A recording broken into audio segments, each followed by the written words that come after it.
오늘 같이 은혜 받을 말씀은 욥기 42장 1절에서 6절 말씀입니다. 저와 여러분들이 한 절씩 교독하겠습니다. 욥이 여호와께 대답하여 이르되 주께서는 못하실 일이 없사오며 무슨 계획이든지 못 이루실 것이 없는 줄 아오니 무지한 말로 이치를 가리는 자가 누구니이까? 나는 깨닫지도 못한 일을 말하였고 스스로 알 수도 없고 헤아리기도 어려운 일을 말하였나이다. 내가 말하겠사오니 주는 들으시고 내가 주께 묻사오니 주여 내게 알게 하옵소서. 내가 주께 대하여 귀로 듣기만 하였사오나 이제는 눈으로 주를 배움나이다. 그러므로 내가 스스로 거두어드리고 티끌과 제 가운데에서 회개하나이다. 아멘. 우리는 누구나 다 하나님께서 우리가 겪는 인생의 문제에 대해서 직접 대답해 주셨으면 하는 간절한 마음을 품을 때가 있습니다. 무언가 인생의 문제에 대해서 이해가 되는 설명을 듣고 싶기 때문인지도 모릅니다. 여러분에게는 그러한 마음이 없습니까? 욥은 그 누구보다도 인생의 고난에 대해서 할 말이 많은 사람이었습니다. 하나님께 묻고 싶은 질문이 많았습니다. 아니, 따지고 싶은 질문이 많았다고 하는 것이 맞을 것입니다. 그런 욥을 하나님이 찾아오셨습니다. 욥기 38장에서 41장 말씀은 하나님께서 찾아오셔서 욥에게 직접 대답하시는 하나님의 생생한 음성을 기록해 놓았습니다. 그런데 하나님의 말씀을 자세히 살펴보면 우리는 놀라지 않을 수가 없습니다. 하나님께서 세상을 어떻게 운행하시는지 하나님의 섭리를 밝히는 설명은 눈을 씻고 찾아보아도 찾아볼 수가 없습니다. 그리고 욥이 그토록 듣고 싶었던, 듣기를 기대했던 왜 우리 인생에 그토록 고통스러운 고난이 많은지 그 이유에 대해서도 알 길이 없습니다. 오히려 욥에게 하나님께서는 수없이 많은 질문을 던지십니다. 왜 욥에게 속 시원하게 듣고 싶은 대답을 하시지 않는 것일까요? 왜 내 인생의 고난에 대해서 시원한 대답을 주시지 않는 것일까요? 또 놀라운 것은 하나님의 말씀을 다 듣고 난 후 욥이 보인 반응입니다. 그 반응이 오늘 본문의 말씀입니다. 도대체 하나님과 욥 사이에 무슨 일이 있었던 것일까요? 5절 말씀을 보십시오. 내가 주께 대하여 귀로 듣기만 하였사오나 이제는 눈으로 주를 배움나이다. 그렇게 인생에 대해서 할 말이 많았던 욥이 마치 모든 세상의 이치를 다 깨달은 듯한 말을 하고 있는 것입니다. 참 궁금합니다. 도대체 욥은 하나님으로부터 무슨 말씀을 들었길래 이렇게 인생이 달라진 것일까요? 욥에게 물어보고 싶습니다. 그러나 본문을 통해서 분명히 볼 수 있는 것은 욥이 하나님의 말씀을 통해서 하나님의 절대적인 주권과 섭리하심을 깨달았다는 것입니다. 그래서 그동안 자신의 무지함과 자신의 교만함을 회개하고 있는 것입니다. 다시 말하면 하나님께서는 욥의 인생에서 고난을 겪는 이유에 대해서 직접 말씀하시지는 않았지만 욥은 하나님의 말씀 속에서 하나님의 주권적인 섭리를 깨달았습니다. 그래서 4절과 같이 앞으로 어떠한 상황이 펼쳐진다 할지라도 하나님께 순종하고 하나님께 묻는 삶을 살아가겠다고 결단하는 것입니다. 사랑하는 성도 여러분, 하나님께서는 욥의 이야기를 통해서 우리에게 무엇을 말씀하고 싶으신 것일까요? 고난의 이유 역시 우리가 알 수 있는 영역이 아니라는 것을 말씀하고 싶으신 것일까요? 분명한 것은 하나님께서는 그러한 욥에게 인간의 한계를 알려주시면서 또한 인생의 모든 고난이 하나님의 주권 아래에 있음을 반복해서 알려주신다는 것입니다. 욥기는 처음부터 고난의 문제를 다른 관점에서 보여주고 있습니다. 욥의 고난은 하나님의 주권적인 결정에서부터 시작되었습니다. 그것이 우리의 경험과 이론으로 이해할 수 없는 점도 바로 이 때문입니다. 사랑하는 성도 여러분, 우리는 왜 선한 사람이 고난을 겪는지, 왜 우리에게 고통스러운 고난이 있는지 다 이해할 수 없습니다. 그러므로 우리는 욥의 친구들처럼 아무리 내 지식과 경험이 많다고 할지라도 다른 사람의 고통이나 고난을 평가하고 함부로 판단해서는 안 된다는 것입니다. 더 나쁜 태도는 욥의 친구들처럼 마치 하나님께서 주시는 말씀인 것처럼 말하는 것입니다. 그래서 고통에다가 더 큰 고통을 가져다 주는 경우가 너무 많습니다. 나는 다른 사람의 고통에 대해서 함부로 평가한 경험은 없습니까? 다른 사람의 고난과 고통에 대해서는 입은 닫고 기도해 주십시오. 또한 우리는 인생의 깊은 고통의 시간을 지날 때 입을 열어서 하나님을 비방하거나 낙심하지 말아야 합니다. 고난의 이유와 목적은 오직 하나님의 섭리 아래에 있음을 겸손하게 고백해야 합니다. 인정해야 합니다. 바울은 로마서 8장 28절 말씀에서 이렇게 고백했습니다. 우리 같이 한번 고백하겠습니다. 우리가 알거니와 하나님을 사랑하는 자 곧 그의 뜻대로 부르심을 입은 자들에게는 모든 것이 합력하여 선을 이루느니라. 아멘. 여러분, 이 모든 것 안에는 우리의 고통도, 우리의 고난도, 우리의 아픔도 함께 있다는 사실을 절대로 잊지 마십시오. 그런 고난과 아픔의 긴 터널을 지난 후에 욥은 고백합니다.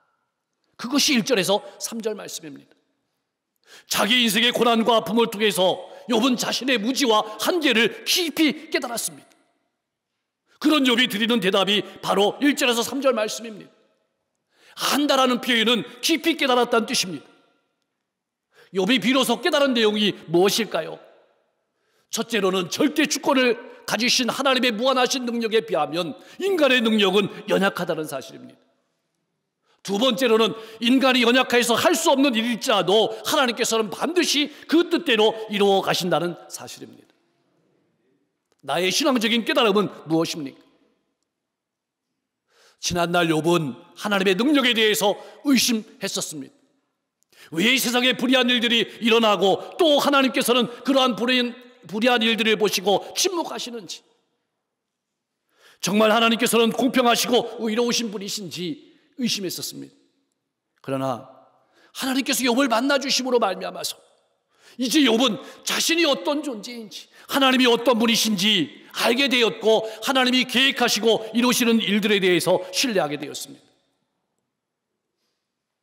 즉, 세상에서 일어나는 일들과 나의 고난에 대해서 내 힘과 지식으로는 알 수 없지만 온 우주 만물을 통치하시고 우리의 인생을 주관하시는 하나님께서 자신의 선하신 뜻에 따라서 이루어 가신다는 신앙을 고백하게 된 것입니다. 나의 신앙 고백은 무엇입니까? 욥은 지난날 하나님 앞에 대들었습니다. 따졌습니다. 해명해달라고 요구했습니다. 그 모든 것들이 무지한 말이었고 하나님의 이치를 가리는 것임을 고백하고 있는 것입니다. 욥은 죄 없는 자신이 악한 사람들에게나 닥칠 법한 고난이 계속해서 닥치게 되자 하나님의 정의를 의심하고 따졌습니다. 이렇게 발언했습니다. 욥기 9장 22절에서 24절 말씀입니다. 일이 다 같은 것이라 그러므로 나는 말하기를 하나님이 온전한 자나 악한 자나 멸망시킨다 하나니 갑자기 재난이 닥쳐 죽을지라도 무죄한 자의 절망도 그가 비웃으시리라. 세상이 악인의 손에 넘어갔고 재판관의 얼굴도 가려졌나니 그렇게 되게 한 이가 그가 아니시면 누구냐. 그는 진실하게 살 필요가 없다고 말했습니다. 하나님을 무서운 분으로 규탄하며 고발했습니다. 절대 주권자이신 하나님의 세상을 운행하시는 원리나 계획을 알지 못하고 받아들이지 못했고, 자신의 고통이 너무나도 심하다 보니까 함부로 짓거렸습니다. 원망했습니다. 불평했습니다. 그것을 고백하는 것입니다. 물론 욥이 했던 원망이나 불평의 말은 불신의 말이라기보다는 너무나도 고통스럽다 보니까 참지 못해서 튀어나온 탄식이라고 말할 수 있을 것입니다. 욥은 자신의 인생에 그러한 탄식까지도 하나님의 이치를 가리는 것임을 깨닫고 회개하고 있는 것입니다. 사랑하는 성도 여러분, 나의 속마음은 어떤 마음입니까?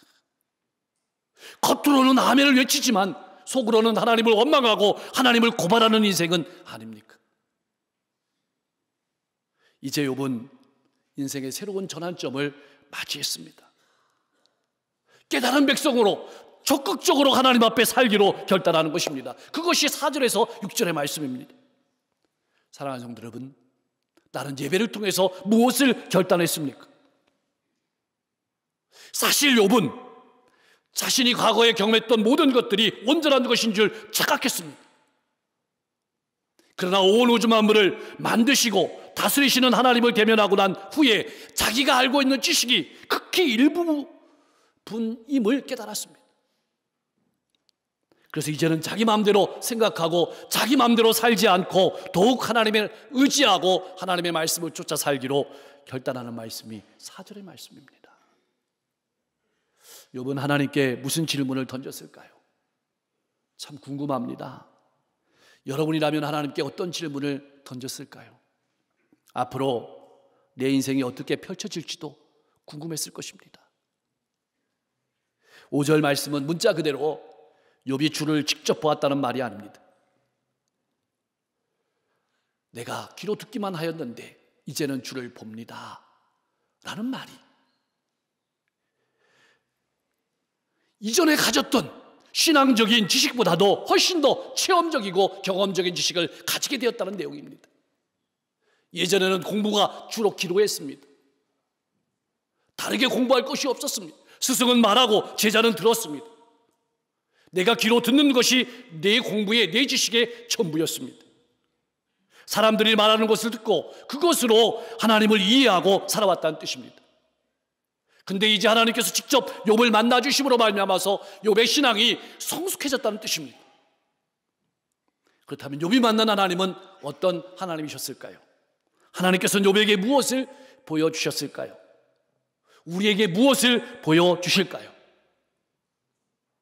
욥은 하나님과의 만남에서 자신을 향해 분노하시고 자신을 파멸시키시고 그것도 모르냐고 조롱하시며 나무라시는 하나님을 만난 것이 아닙니다. 자비로우시고 나를 이해하시고 내 아픔에 공감하시는 하나님의 얼굴을 보았습니다. 우주를 통치하시고 절대 주권을 가지시고 섭리하시는 하나님께서 우리를 죄와 죽음에서 구원하시기 위해서 인간의 몸을 입고 이 땅에 오신 것 자체가 하나님의 사랑입니다. 하나님이 우리를 알고 있다는, 우리의 고통과 아픔을 알고 있다는 소통입니다. 공감입니다. 하나님께서 욥을 찾아오시고 만나주시고 대화를 통해서 영안을 열어주시자 욥은 드디어 하나님의 위대한 주권과 놀라운 섭리에 대해서 깨닫게 되었습니다. 이렇게 하나님이 우리를 찾아오시고 만나주시고 우리의 눈을 열어주시는 것이 신앙생활입니다. 사도 바울도 예수님을 만나기 전에 엄청난 열심을 가지고 있었습니다. 하나님을 많이 안다고 자부했습니다. 그러나 그가 가지고 있던 하나님에 대한 지식은 아주 극히 일부분이었습니다. 그것마저도 다른 사람을 죽이는 지식이었던 것입니다. 근데 예수님께서 그를 찾아오시고 그를 만나주시자 그의 인격과 삶은 전적으로 달라졌습니다. 이제는 우리 차례입니다. 여러분의 인생에 주님께서 찾아오시고 만나주시고 열어주심으로 날마다 새로운 인생의 전환점이 열리기를 주님의 이름으로 간절히 축복합니다. 이제 6절에서 욥은 자신의 앞날을 전적으로 하나님의 손에 맡깁니다. 내가 스스로 거두어 드리고 회개합니다 라는 표현은 이제부터는 어리석은 말과 행동을 낙담을 하지 않겠다는 뜻입니다. 이제부터는 내 자신의 생각과 마음의 태도를 완전히 바꾸는 철저한 변화의 삶을 살겠다는 뜻입니다. 그렇다면 욥이 회개한 내용은 무엇이었을까요? 먼저 고난 앞에서 하나님을 향하여 취한 태도입니다. 과거의 욥은 의인이 고통받고 악인이 번성하는 현실적인 모순 앞에서 하나님의 공의에 대해서 의문을 품었습니다. 그리고 자신의 고난에 대해서 하나님께 되들었습니다. 어쩌면 이와 같은 태도는 죄인된 인간의 자연스러운 일이기도 할 것입니다. 그러나 욥이 한 가지 놓친 것이 있었습니다. 창조주와 통치자로서 절대 주권과 섭리를 가지시고 역사를 운행하시는 하나님 앞에 겸손하고 순종해야 된다는 것을 놓쳤습니다. 욥은 자신이 당하는 고난을 이해할 수 없다는 이유 하나만으로 하나님을 원망하고 비난했던 것입니다. 나는 어떻습니까? 또 하나는 욥은 과거에 자신이 의롭다고 자신의 의로움에 집착했습니다. 그는 그렇게 심한 고난을 겪을 만큼 죄를 범하지 않았다고 한 말이었지만 자신의 의로움을 내세운 것은 교만한 행동이었습니다. 그러나 이제 하나님께서 만나주심으로 말미암아서 자신의 교만과 죄를 회개하고 티끌과 재 가운데 스스로 앉게 된 것입니다. 사랑하는 성도 여러분, 오늘 본문은 이 시대를 살아가는 우리에게 무엇을 말해주고 있는 것일까요? 우리는 무엇을 읽어야 하는 것일까요? 첫 번째로는 고난의 이유를 우리가 다 알 수 없지만 고난은 우리를 더욱 정결하게 하고 성숙하게 한다는 사실을 깨달아야 합니다. 히브리서 기자는 히브리서 5장 8절 9절 말씀에서 이렇게 증언했습니다. 우리 같이 한번 읽어보겠습니다. 그가 아들이면서도 받으신 고난으로 순종함을 배워서 온전하게 되셨은즉 자기에게 순종하는 모든 자에게 영원한 구원의 근원이 되시고. 아멘. 그가, 예수님은 하나님의 아들이시면서도 받으신 고난으로 순종함을 배워서 온전하게 되었다고 증언하고 있습니다. 사랑하는 성도 여러분, 우리 인생 가운데는 이해할 수 없는 어려움과 고난이 많습니다. 그런 상황 속에서도 하나님을 신뢰하는 것이야말로 하나님을 참 하나님으로 바르게 섬기는 신앙의 바른 자세임을 잊지 말아야 합니다. 고난을 통해서 하나님을 바라보십시오. 그것이 유익입니다. 내 생각 속에 있는 하나님이 아니라 한계가 없으신 하나님, 온 우주 만물을 만드시고 통치하신 하나님께서 우리의 눈을 열어주실 줄로 믿습니다. 그러므로 여러분의 인생 가운데 이해할 수 없는 상황 가운데 있을지라도 하나님을 신뢰하십시오. 고난의 이유를 묻는 욥에게 하나님은 답을 주시지 않았습니다. 왜 그럴까요? 그것은 인간이 이해할 수 있는 영역이 아니기 때문입니다. 그것이 바로 내 생각과 뜻대로 신앙생활하지 말라는 뜻입니다. 내 생각으로, 내 판단으로 다른 사람의 고난을 평가하지 말라는 뜻입니다. 눈앞에 보이는 결과가 전부가 아님을 기억하십시오. 그러나 분명한 것은 모든 것이 다 하나님의 손 아래에 있다는 사실을 기억하십시오. 사랑하는 성도 여러분, 고난 가운데 있습니까?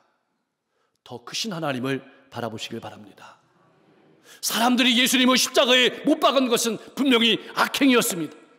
사람들의 눈에는 악이 승리하는 것처럼 보였습니다. 그러나 하나님은 그 악마저도 하나님의 구원의 역사를 이루는 도구가 되게 하셨다는 사실을 절대로 잊지 마십시오. 어쩌면 여러분의 인생이 고난의 바다 한가운데 있을지도 모릅니다. 어떤 분은 이 고난의 향기가 너무나도 가슴 아파서 고통스러워서 잠을 못 이루시는 분이 있을 수 있습니다. 그러나 하나님을 신뢰하고 합력하여 선을 이루시는 더 큰 하나님을 바라보시길 바랍니다. 욥은 우리에게 이렇게 말하고 있습니다. 지금 우리 앞에 있는 고난의 이유를 다 알 수 없다. 그러나 우리는 분명히 안다. 모든 것은 다 하나님의 손 아래 있음을, 그리고 합력하여 선을 이루어 가심을. 이것이 우리가 들어야 하고 새겨야 될 말씀입니다.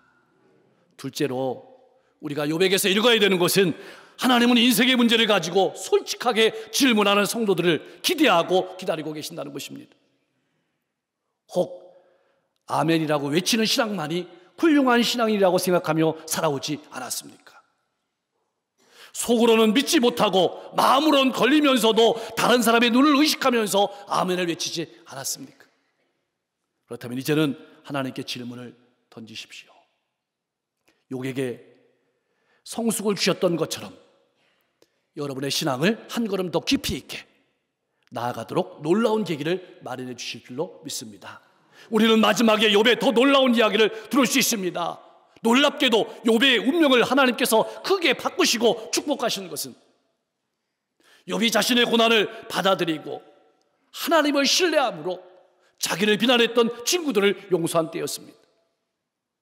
벗들도 재산도 가족도 다 회복이 되었고 욥은 이것을 누리면서 하나님이 어떤 분이신지를 많은 사람들에게 보여주는 인생을 살아갔습니다. 이제는 우리가 그러한 삶을 살아가야 될 차례입니다. 더 큰 하나님을 바라보고 믿음으로 걸어가는 여러분과 제가 될 수 있기를 주님의 이름으로 간절히 축원합니다. 기도하겠습니다.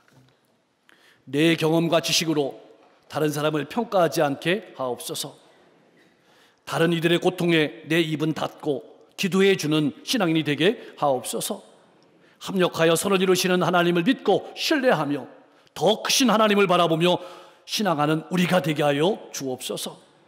하나님 앞에 겸손하게 하시고 내 의로움을 주장하는 것이 아니라 주님의 의로움을 붙잡고 주님의 십자가를 붙들고 날마다 성숙한 성도의 삶을 살아가게 하여 주옵소서. 인생의 문제를 가지고 하나님 앞에 나오게 하시고 질문하게 하시고 하나님과 교제하며 교통하며 하나님이 주시는 감동으로 하나님께서 어떤 분이신지를 보여주며 살아가는 신앙인이 되게 하옵소서. 육신의 질병과 마음의 고통과 인생의 문제를 가지고 나온 성도도 있습니까? 하나님이 만드신 몸 아닙니까? 하나님, 그 몸을 깨끗하게 치료하여 주옵소서. 마음에는 평안을 주시옵소서. 인생에는 시온의 들을 활짝 열어 주시옵소서. 나라와 세계 열방이 어렵습니다. 하나님, 지역과 민족과 세계 열방을 이끌어가는 위정자들이 하나님을 두려워하고 국민을 존경하고 상생하는 정치를 할 수 있도록 역사해 주옵소서. 특별히 나라와 민족을 위해 헌신했던 모든 아버지 선조들의 수고와 헌신을 우리가 잊지 않게 하시고 이 땅의 교회들이 이 민족을 바라보면서 뜨겁게 기도하며 헌신하며 나갈 수 있도록 역사해 주옵소서. 교육부 여러 행사를 통해서 다음 세대가 믿음 안에 든든히 설 수 있도록 축복해 주시고 탄자니아 단기 선교를 통해서 선교사님들의 위로와 수고를 위로하고 또 격려하며 더 나아가서는 탄자니아를 통해서 또 아프리카를 통해서 세계 열방을 향하신 하나님의 놀라운 뜻과 섭리를 깨닫고 돌아오는 시간이 될 수 있도록 역사해 주옵소서. 세계가 평화하게 하시고 곳곳에 기후로 말미암아서 어려움이 있습니다. 죄악된 인간의 삶의 모습들로 말미암아서 어려움을 당하고 있습니다. 우리가 하루하루 살아갈 때 조금 불편하더라도 다음 세대를 바라보면서 우리를 치안하는 삶을 살아갈 수 있도록 역사해 주시고 한 주간도 교회 안과 교회 밖의 많은 사역들이 수많은 영혼들을 위로하고 수많은 영혼들을 섬기고 하나님의 사랑을 나타내는 사역이 될 수 있도록 축복해 주옵소서. 오늘도 복음을 들고 한 영혼 한 영혼에게 하나님의 마음을 가지고 나가는 선교사님들의 발걸음을 기억하시고 저들이 가는 곳마다 하나님의 놀라운 역사가 풍성한 열매로 열매 맺을 수 있도록 축복해 주시옵소서. 우리 주 예수 그리스도의 이름으로 간절히 기도하옵나이다.